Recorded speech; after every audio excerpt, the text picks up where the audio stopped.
Friend आप लोग ये गीत को सुनिए, सोहर गीत है। आप लोग छठ सोहर गीत है, आप लोग सुनिए, बहुत प्यारा गीत है, बहुत भावुक कर देगा आप लोग को। एक बार आँख में आंसू आ जाएगा। बहू को लड़का नहीं है और सास नहीं बोलने पाती, फिर ननद उठ बोलती है, ताना मारती है। और देखिए बहू कैसे पार्टी का पुतला बनाती है, फिर उसमें छठी माता अपना महिमा दिखाती हैं। देखो आप लोग इस गाने के माध्यम से सुनिए और देखिए।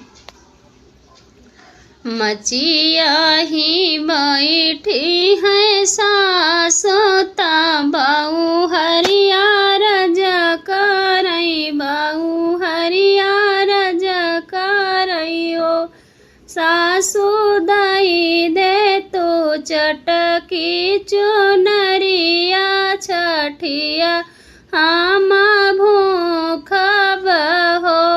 सासु दई दे तो चटकी चुनरिया, छठिया व्रत करबई हो। सासु जे बोला होला पावई, ननद उठी बोलाई, ननद उठी बोलाई हो। भौजी नहीं तोहरे यका होलारी कावा, छठिया कैसे भूखबियो, छठिया कैसे पूजबियो। भौजी नहीं तोहरे कानुई बिटियावा, छठिया कैसे भूखबियो हो। एतनी वचन सुनई बहू हरि, तयखिया सुया ढूरई हो। बहिनी सासु जे गाई दुआरमा, ननद पिछवरमा, ननद पिछवरमा हो। बहिनी हनीली ही बजरी के बड़िया, भीतरी छठ पूजैता सगरा बनामई, तो भिटिया खाना माई हो। बहिनी अंगने में मटी कई पुतलवा बनामई, तो छठी माई के पूजाई हो। बहिनी लैली ही गोदी में पुतलवा, पुतला मुखा धोवई, पुतला मुखा धोवई हो। बहिनी पुतलौ के कजरा लगावई, तो छठी माई के मोखई, तो छठी माई पूजाई हो।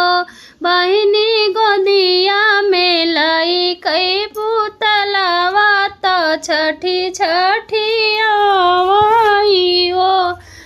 पुतला के धौताई मुहावा, तो सकर साकर करई हो।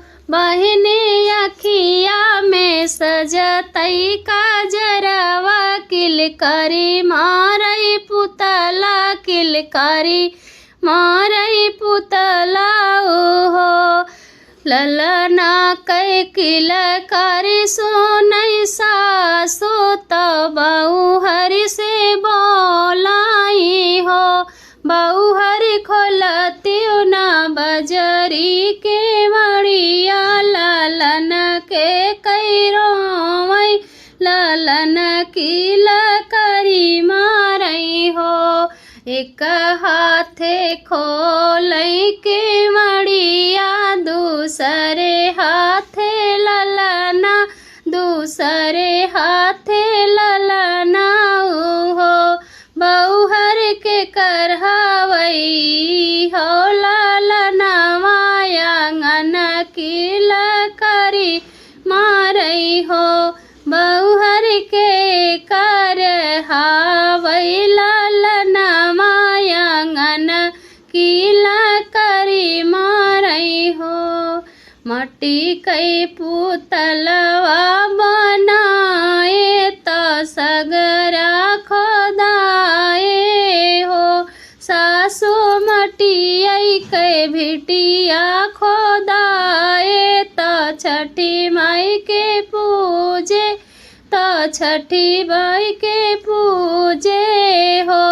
सासु पुतला के जब धोए मुहावा त सकर करई हो। सासु अखिया में साजे कजरवा त किलकारी मारी रोवाई हो।